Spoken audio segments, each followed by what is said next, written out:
You're listening to episode 40 of the Journey to Launch podcast. Everything you need to know about the ultimate investment and retirement account, the HSA. T-minus 10 seconds. Welcome to the Journey to Launch podcast with your host, Jamila Souffrant. As a money expert who walks her talk, she helps brave journeyers like you get out of debt, save, invest, and build real wealth.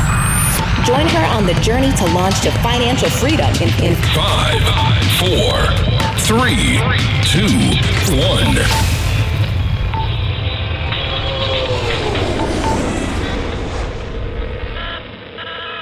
Hey, journeyers. Welcome back to another episode of the Journey to Launch podcast. This is episode 40. Woohoo! So, exciting news. We are basically past the 100,000 download mark, which is pretty amazing. That means that this podcast, through the 40 episodes, has been downloaded and streamed and listened to more than 100,000 times. And that's pretty amazing. So I want to thank you, my listeners, for listening and to helping me accomplish that. Because when I first started the podcast, I gave myself actually a year to hit the 100,000 download number, because just doing my research and understanding how hard it is to grow a podcast with really no experience, no real audience. You know, I had my blog before, I had a presence on social media, but I literally grew this podcast from the ground up and hustled my way with getting interviews and marketing and connecting with you guys. And so I think that's helped a lot. I really want to also thank my guests. So all the amazing guests that have come on the podcast, shared their knowledge, have basically helped us grow together. And then those amazing guests also went out and shared it with their audience, which helps it to grow. It's almost like a pyramid of help that makes this podcast successful. It's the guest, it's you, the listeners, and then really, I'm going to give myself some credit here. It's really, I'm thinking about you all the time. I'm constantly thinking about, is this going to help my audience? Am I putting them first? And if I can answer those questions, yes, confidently, then I know that I have a good show, I have a good episode, and I really feel like that's what's happening. So I can't wait to see where this podcast goes in the next year, what we can accomplish together, journeyers. So please continue to share this out with people. A lot of you guys write me and say, I'm sharing it with my friends and my coworkers. Yes. This is exactly what it takes for us to grow. It might be a slow growth. And of course, all the media mentions help when I get quoted or featured in big sources or big media publication. That helps too. But really, it's you. It's you that's going to carry this podcast, going to carry me and help me continue on. And so just thank you. I just wanted to note that. Also wanted to just remind you that if you are enjoying the podcast, please rate, review, and subscribe if you're listening in Apple Podcasts. And if you're not listening into Apple Podcasts, totally fine. Just continue to share this out with your family and friends. Today's podcast episode is going to be a good one. And I say that every time, and I mean it every time. So I am talking to Jackie Cummings Koski, who's a certified educator in personal finance, and she's dedicated to raising America's financial IQ. She's also the author of the book, Money Letters to My Daughter. And I have her on the podcast to talk about the ultimate savings account, the health savings account, the HSA account. I thought it was super important to just have an episode just on this account because it is that powerful.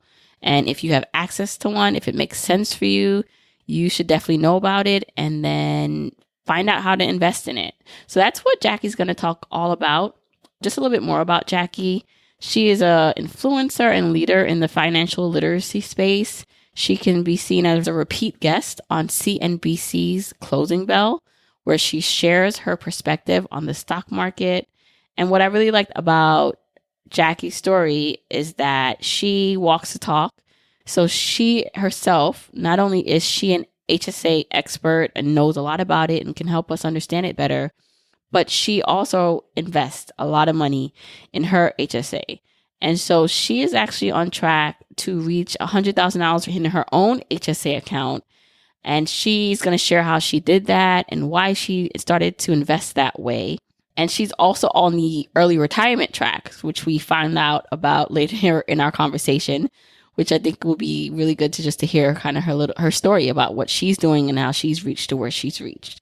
So I'm super, super excited for this episode. I think it's really necessary and it will help a lot of you guys understand things better.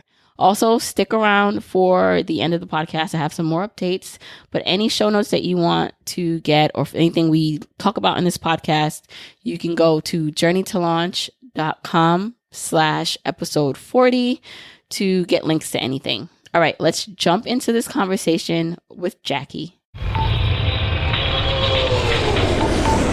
Hey everyone, I'm so excited to have Jackie Koski on the podcast. Hi, Jackie. Hi, Jamila.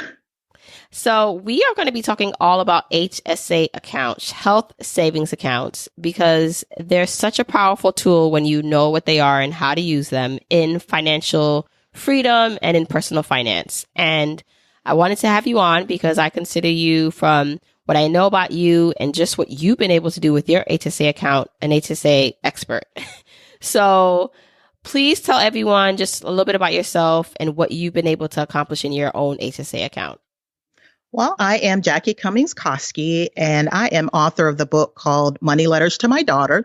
It was actually a book that I wrote to my daughter about all the things I learned about personal finance and money management. At the time, she was only 14. She's now 22.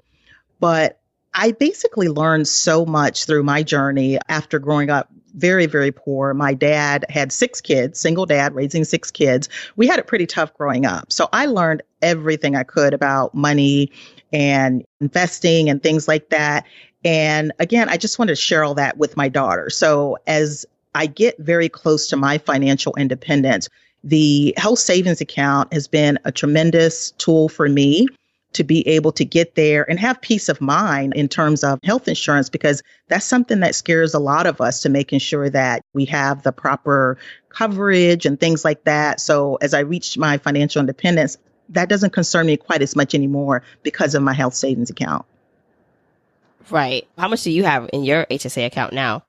Okay, well, I've maxed out my health savings account for the family, me and my daughter, for about 10 years, since 2008. And I have invested that money and I have never removed or taken any distributions. And actually, as of close of market today, it just topped over $100,000. Wow, that's amazing. And so let's take just a step back. So when did you start investing in HSA accounts? How did you know that was what you should be doing? Well, I work for corporate America, and my company started offering health savings accounts for the first time back in 2008. And at first, I thought the health savings account was the same as a flexible spending account, an FSA. And I was very confused. And I said, I really don't want this, because what I knew about those accounts was that they did not roll over from year to year. Well, the health savings account was different, and it actually allowed you to roll over your money from year to year, and it allowed you to invest. So in order to get a health savings account, you had to, and still now, you have to have a high deductible health plan. So I looked at my options, did research on the plan, looked at how it would work for me and my daughter. It looked good. And what I really loved about the health savings accounts was the fact that once I got to $2,000 in that account, it allowed me to invest. So I was sold after that. I think that's obviously a powerful tool. And one of the powerful things about HSA is that you can invest the money that you have in that account. So in terms of the benefits of an HSA, let's dive deep into exactly what it is. Let's kick the tires, lift up the hood so that people, even myself, can understand better what it's all about. So can you just explain what the HSA is? Yes. So the HSA, again, stands for Health Savings Account. The savings is a really important part of that. It sets you up to keep this account long term. And remember, it's not a use it or lose it type of model. So it has actually 4 tax benefits that are really amazing and makes it such a great option. The first thing is, if you are getting your contributions to a health savings account through payroll deduction, you are not paying FICA tax on that. Okay. And then there's 3 other tax benefits. It's tax-free when you contribute. It is tax-free growth within the account. and it's tax-free when you want to pull the money out and use it for qualified medical expenses. So all of those really add up. And of course, the option to invest and have your money grow while it's in there, it's just amazing. And it's unique because there's no other account like this, right? Because even if you do pre-tax or post-tax retirement accounts, it's either one or the other, not everything, pre-tax, post-tax, and growth. Yes, there's no other account that gives you all three. You have the option to either pay the taxes now or pay the taxes later. This is the only account where you don't have to pay either. And this account was not affected by the new tax plan. It's still in place. Correct. This is still in place, although when they were talking about replacing the Affordable Care Act, there was a lot of talk of increasing the contribution limits for a health savings account. Now, we know that that did not get passed. Probably the only notable thing in terms of health insurance in the tax plan was the requirement to have insurance. That will go away in 2019. But other than that, nothing major. Okay. And so one of the things you said is that in order to have an HSA, you needed to have a high deductible plan. So can we just talk about a little bit what that means, what a high deductible plan is? Yes. Now, this is what scares people a little bit because we're so used to going to the doctor and we pay our $20 copay or going to get a prescription and we pay our $5 copay. So we like those fixed costs. However, those plans have gotten very, very expensive as far as the monthly premium that you pay.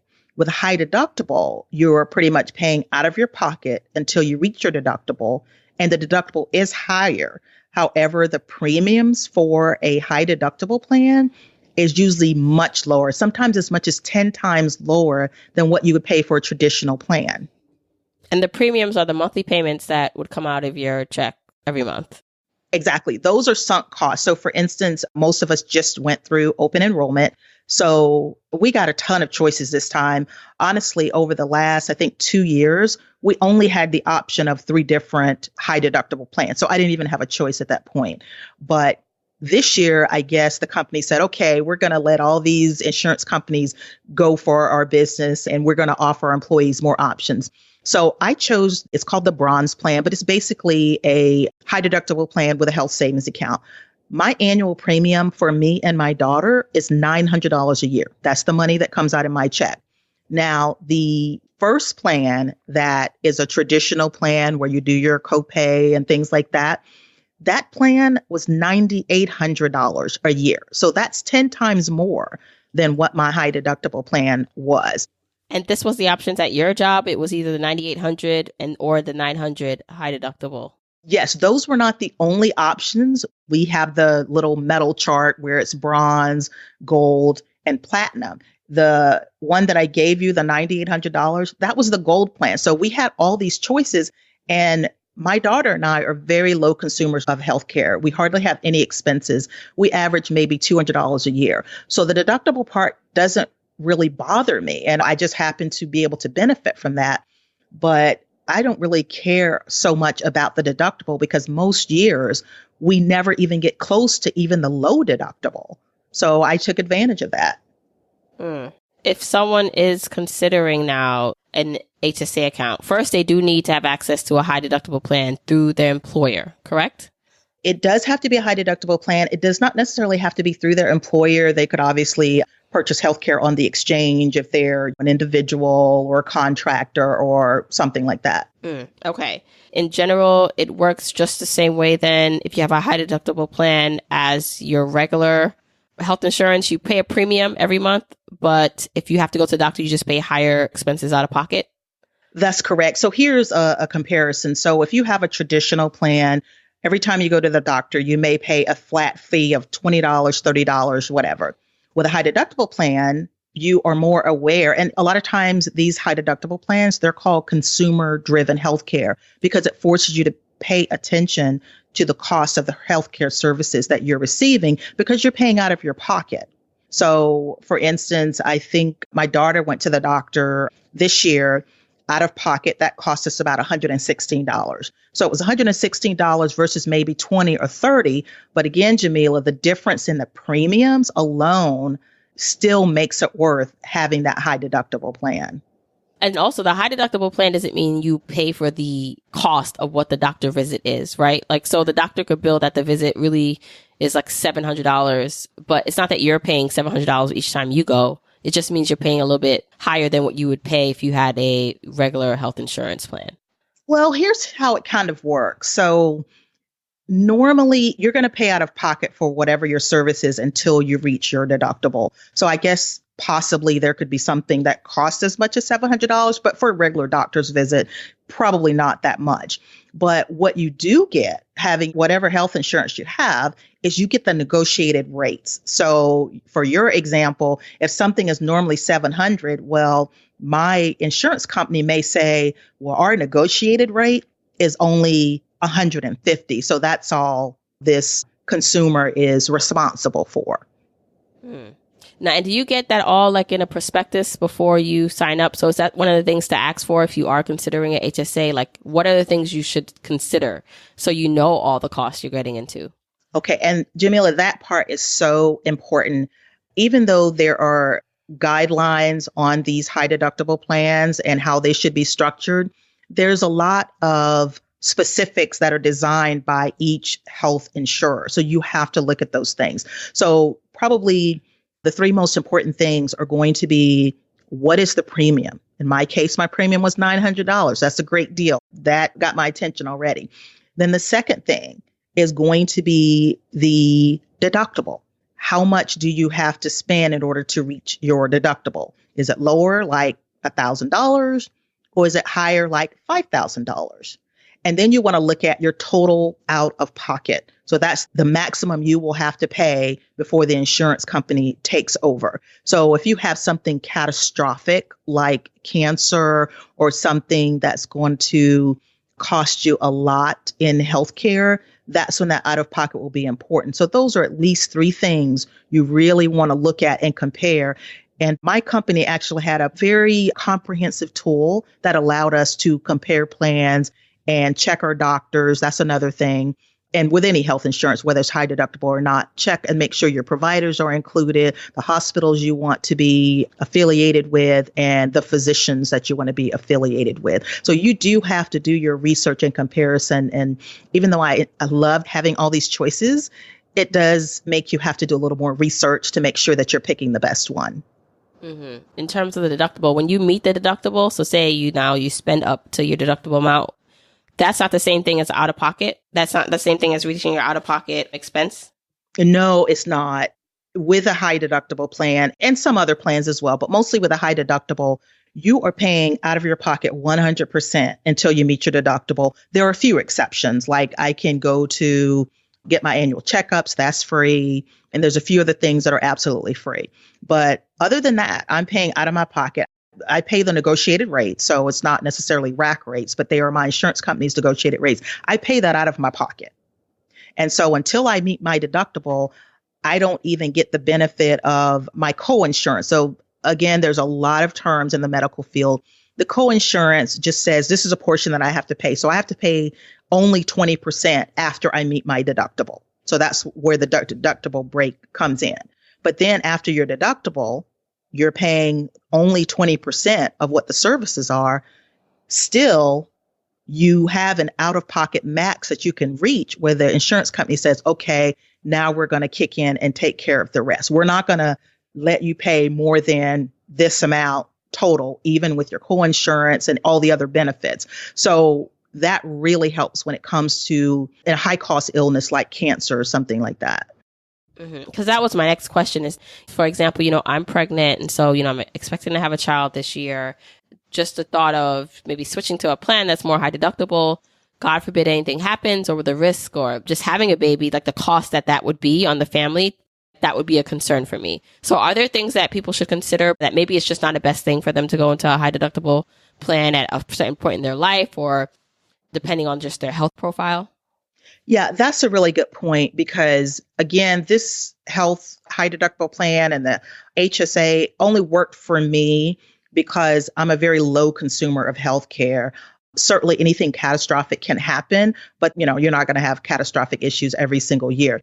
But for things like known things or known medical issues that are going to be high cost, probably the traditional plan would work better, but not always. So you really have to look at the details because honestly, some of the traditional plans aren't that great anymore. And remember that what your premiums are. I mean, the one gold plan I had offered to me at work was $9,800 a year. Well, that was $9,000 more than my high deductible plan. Plus, I could have an HSA with a high deductible plan. So that's sort of the kind of math that you have to do. So I would say typically, if you have very high medical expenses, probably the traditional plan is going to be better. But honestly, a lot of our companies don't offer those anymore. Companies are definitely starting to move towards high deductible plans with a health savings account. For at least 2 years at my company, I only had access to a high deductible plan. So I didn't even have a choice. You can always switch back if you change your mind, if you do not like the high deductible into a regular. Usually just during open enrollment. So if you choose the high deductible for a year, you would have to keep it for that whole year. But then if you decide, oh, this is not for me, or I'm pregnant, I could possibly have some health issues, so I want to switch. Normally during open enrollment, they'll let you do that, which usually happens around October, November each year. Okay. And so let's now get into like the exciting stuff that happens with the HSA. So first of all, what's the annual limit to contribute to HSA? Okay. So you are allowed to contribute in 2017 for a family, $6,750. They just upped that to $6,900 for 2018. So you could put $6,900, let's say as of 2018, yes, into an HSA for a family. And for example, with your account, I don't know if you have an idea of how much is your contributions and how much is growth of that, like 100,000, but that will kind of show us like the power of investing all that money over those years. Yes, I do have that. So like I said, I started in about 2008 and the contribution limits are typically adjusted for inflation. So back in 2008, the maximum contributions, the limit was $5,800. So I added up every year, including 2017, that I've made contributions.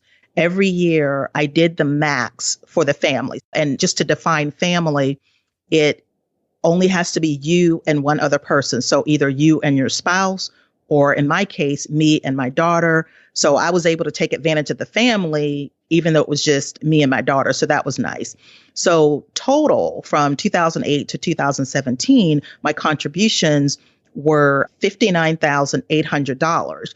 But the nice thing to that is that $7,600 worth of that was contributed by my employer. So they matched you at some point? Yeah, it wasn't even a match. They just put that in our health savings account just for having the high deductible plan. So I didn't have to put anything in if I didn't want to. So there was employees that might not want to contribute anything. They would still get that employer contribution. So you said there about 59,000 of your contributions, about 7,000 of your employers, and then the rest of that is growth of just in the markets? Well, actually, including my employer's contribution, it was $59,800. Oh, okay. Including, so the rest of that is growth. Yes, the rest of that is growth, which I calculated that. Now, I'm not great with math, but I came up with 62% growth over 9-10 years. Wow. Yeah, amazing. I would have never guessed when I started it. So even if your goal is probably to continue investing the max as much as possible, what's your plan now to access this money? Okay, so here's my plan. I first of all really, really like that I have options and flexibility with this account.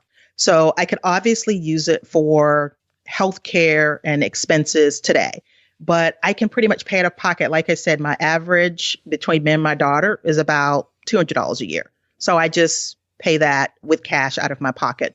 So right now I want it to continue growing. I have it invested in a mutual fund, just a total stock mutual fund.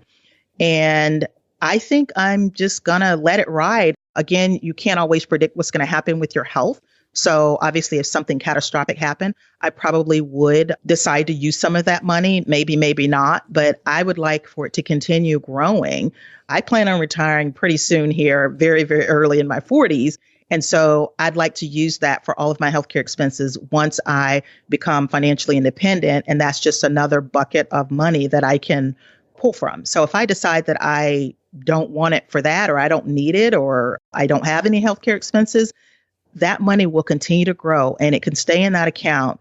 And once I turn 65, I could actually take that money out for anything, not just healthcare, for anything. And I would not have to pay the penalty. I would only have to pay taxes on it. So there's just so many options, but it's definitely a long-term play for me. Right. Really, all you need to say you wanted to access that money before 65, because if early retirement was a goal, I know that this account is very powerful for people who want to retire early. I think part of what the strategy is, you save receipts and you can use those receipts at any time. So like if you have an expense, a medical expense like 10 years ago, if you saved that receipt and presented it 10 years later, yes, it would work as a reimbursement, right? Absolutely. That is another really cool thing. And like you said, especially if you plan on retiring early. So here's how it works. Whenever you have expenses like I have now, I don't have a lot, but I do have some expenses. So I do hold on to those receipts. There's no time limit that you have to reimburse yourself. So let's say in 2017, I had $500 worth of expenses. I just hold on to that receipt, or I file it away or save it electronically. And let's say 10 years, 15 years from now, I decide I want to take that money out, I can. So at any time. So it becomes very powerful. Right now, I think I'm up to about $1,500. Not a whole lot for me, but for some people, if they're cash flowing all of their healthcare expenses and just saving the receipts, they can pull that out at any time, maybe once they're retired early and they want to use it to go on a vacation or they want to buy a car. At that point, it doesn't matter what they use it for, because as long as they have the healthcare expense receipts to cover what they took out, that's all they need. Okay. Yeah. That means it's just a powerful thing. And like you said, remember at the beginning of this podcast, we said it goes tax-free in, tax-free growth, and tax-free out when you are taking it out. That's right. No taxes ever on this money if you are using it for qualified healthcare expenses, regardless of when they happen. And once you turn 65, if you want to use it for something other than medical, you don't have to pay a penalty, but you would have to pay the taxes at that point. But so cool that you would have had that much money saved for that long and be able to use it for whatever you want. Okay. You kind of slid in there that you're looking to retire pretty early yourself in your 40s. I am. I want to talk a little bit about that because that's interesting. I love hearing people's stories of how they plan on doing that. But what I wanted to do is that in my private Facebook group, Journey to Launch, I asked just some questions if people had questions about HSA accounts, because I was going to be speaking to you. And I got some really good questions. I think we answered a lot of them, but maybe if we can just select one or two, and then from there, I want to dive a little bit deeper into your story. Okay. This is from Iman. What is a good alternative for someone who does not qualify for an HSA because they do not have insurance with a high deductible? Okay, so unfortunately, if you do not have a high deductible plan, you cannot have a health savings account. However, I'm quite the advocate, and I believe that anyone with any insurance should be able to have a health savings account. But today, they will not let you have a health savings account unless you have a high deductible plan. So you have to have that, and it has to be offered. If you work for an employer, it has to be offered through the employer, or if you're self-employed, you can elect to enroll in one yourself. Correct. Now, this is from Charlie in the Facebook group. She asks, can you switch HSA accounts if you're not happy with the one your employer gave you? So what are the options, like where you can invest your money? Is it you can go anywhere you want? How does that work? Okay, that's a great question, because now it is getting very competitive as far as health savings account providers. So your company normally will have one that they exclusively contract with. Now, if the company is putting in money for you into your HSA, more than likely it has to go into that company and plus your payroll deductions. I don't want you to miss out on the benefit of getting the contributions out of your payroll check.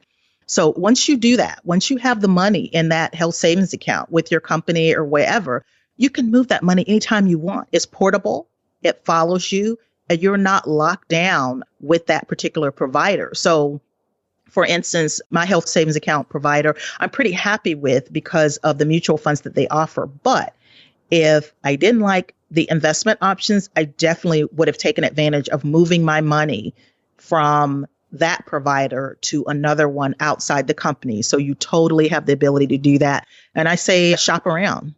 And you can open it up at any bank or investment provider? Yes. So does Vanguard have HSA accounts? I think Vanguard does. Some of the most common ones are Optum Bank, I think Health Equity. And if you just Google health savings account providers or comparison, you'll be able to find them pretty quickly. But I was doing some research, and actually credit unions are starting to offer health savings accounts more and more. And those credit unions sometimes have much lower fees and may be a better option for you. So look at credit unions as well. Okay, good point. And then we'll just take this last one from Rachel. She says, what if a spouse dies? Are the funds transferable in an HSA account? Yes. And this is another great option with your health savings account. So if you pass away and you have a health savings account and you have a spouse, your spouse can inherit that health savings account and continue on with it. Now, if someone inherits the account other than a spouse, it does not continue being a health savings account, and there are some taxes involved. But if it's your spouse can get that health savings account in the event of your death. And what about in the event of a divorce? In the event of a divorce, it really didn't detail that much, but I can say, for instance, with a 401k, when you get divorced, there's something called a quattro, that's a legal term that allows you to split up that 401k. So possibly the health savings account could be treated something like that. I also wanted to mention the IRS publication that details a lot more information in regards to the health savings account. It's publication 969, and it will give you all the ins, outs, and rules from the IRS in regards to health savings accounts. Okay, that's helpful. I will link this all in the show notes. So that way anyone listening can definitely go and look it up and read and research on their own. There was one other thing that you might want to link to. This didn't come up in the Facebook questions, but I figure it might. People a lot of times will ask, what can you use the money in your HSA for other than medical stuff? Like you can use it for dental, you can use it for vision. It's a whole long list. And there's a publication that the IRS puts out. It's publication number 502. Mm-hmm. They can go there and it will detail out everything you are allowed to use HSA money for. Before age 65. So as they're qualifying yes, reimbursements. Correct. Because it goes far beyond what health insurance would normally cover. Okay, no, that's great to note. And I will also link that in the show notes. Just before we end, I really just wanted to actually just get a little bit more into your story. So you said you want to retire early in your 40s. And what is your plan to do that? Okay, so my plan probably in the next couple of years, I've worked for corporate America close to 20 years. And I have really worked hard on my finances and investing and growing my wealth that allowed me to get this close to it. So my daughter's 22 now. She's grown. I did my best to kind of teach her about these things.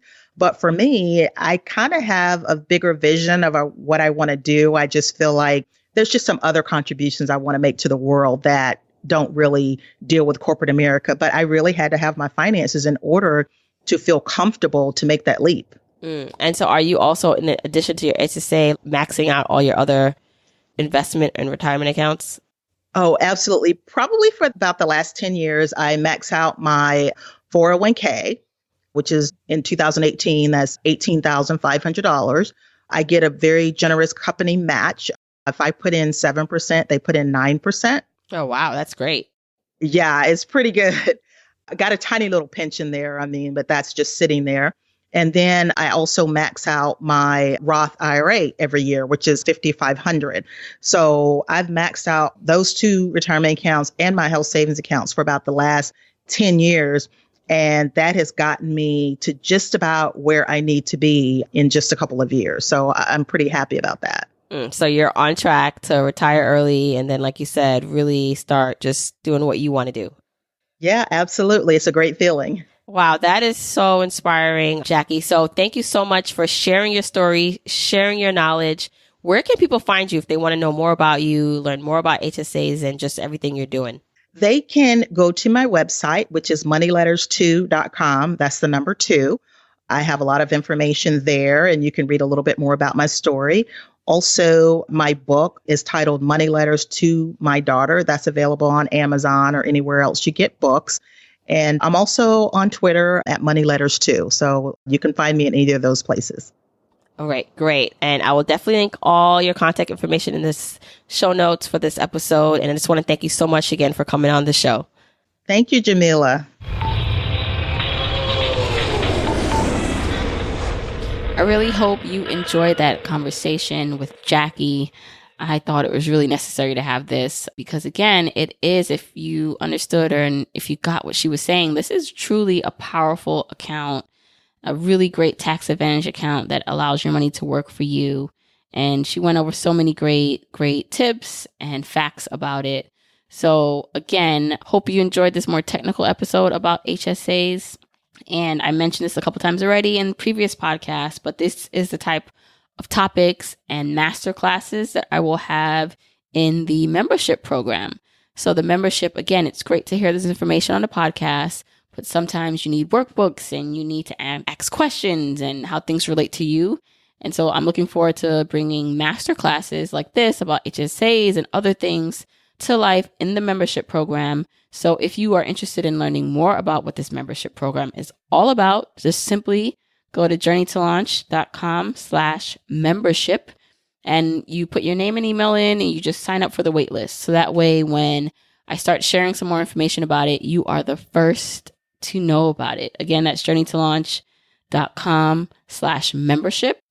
Also, just wanted to remind you, if you are enjoying the podcast, continue to share and just tell your friends and family about it.